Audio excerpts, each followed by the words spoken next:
នេះបងប្អូនចូលឆ្នាំថ្ងៃទី15បងប្អូនក្មួយៗទៅលេងព្រៃវែងបងប្អូនទៅលេងនៅខេត្តនេះ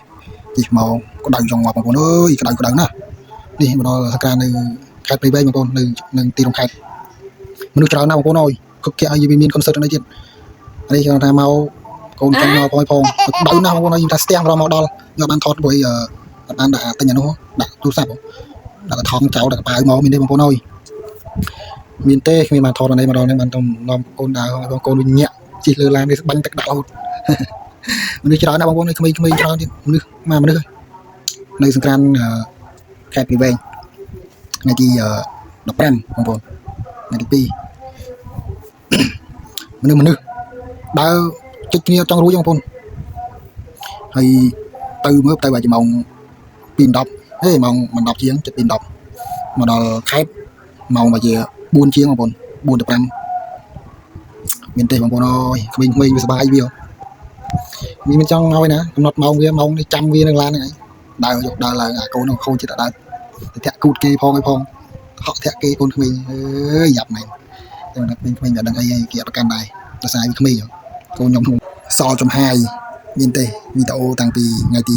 15 ខែ 4 បងប្អូនតែបានផុសមានឥឡូវផុសក្រោយគេដែរ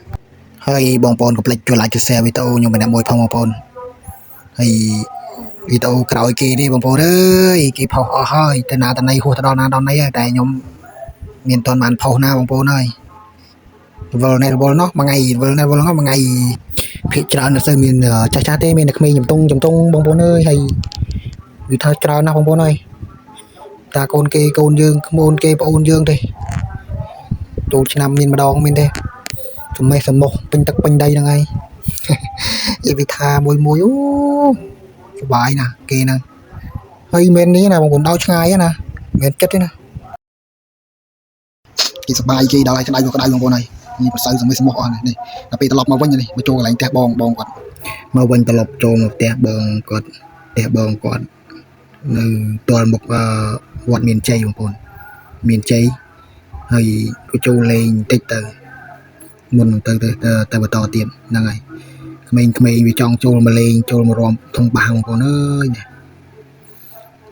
អត់សូវមានមនុស្សប្រហែលទេបងប្អូនព្រោះសារគេបុកសខេតចឹងអត់សូវមានមនុស្សទេនេះហើយសង្គ្រាមគេតែងស្អាតបងប្អូនអត់ទេគេតាំងភ្លើងគេរៀប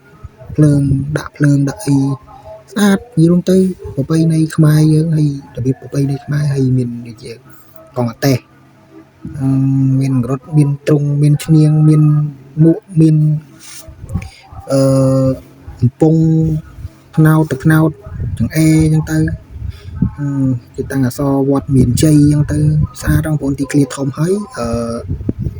ស្អាតទៀតហ្នឹងហើយក្មេងៗដាក់ឲ្យមកអស់ដៃបងប្អូន